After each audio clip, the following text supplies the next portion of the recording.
عجیب بات ہے نا، لوگ کہتے ہیں ہمارے پیر صاحب نے کہا ہے خیر صلی ہے، تو میں کہتا ہوں تمہارے پیر صاحب نے خیر صلی اگر اللہ کی رحمت پہ امید کرتے ہوئے کہی ہے تو انکار نہیں کرتے، ٹھیک کہا ہوگا۔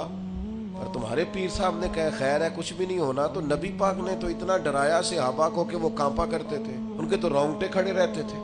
رحمت للعالمین محبوب کے پاس بیٹھنے والے حضرت انس بن مالک رضی اللہ تعالیٰ عنہ ایک دن بیٹھے تھے لوگوں کے بیچ، تو اچانک اندھیرا دفعتاً اچانک اندھیرا چھا گیا۔ تو ایک شخص نے کہا جب حضور کے زمانے میں ایسا ہوتا تھا تو آپ کیا کرتے تھے؟ فرماتے اگر تھوڑا بھی اندھیرا ہوتا نا تو ہم کانپنے لگتے، ہمیں ڈر لگتا تھا کہیں قیامت تو نہیں آ گئی، تو پھر ہم فٹافٹ مسجد کو دوڑ جایا کرتے تھے، جا کے نفلوں کی نیت مان لیتے تھے، سجدوں میں گر جاتے تھے۔ ان کو تو خوف تھا، وہ تو ڈر رہے تھے۔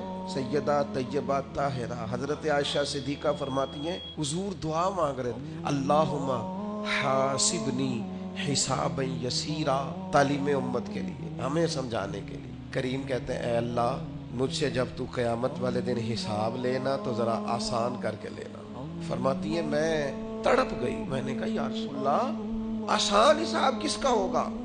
تو حضور فرمانے لگے عائشہ آسان حساب اس کا ہوگا جس سے اللہ تعالیٰ اپنے فضل سے کرم سے اپنے کرم سے اللہ نظر فرمائے اور کہے جا تیرے لیے جنت ہے۔ ورنہ فرمایا جس سے اس نے پوچھ لیا نا، جس سے مناقشہ ہوا، جس سے بات ہوئی، جس سے سوال ہوا، جسے کھڑا کیا گیا، اس کے لیے بڑا مشکل ہے۔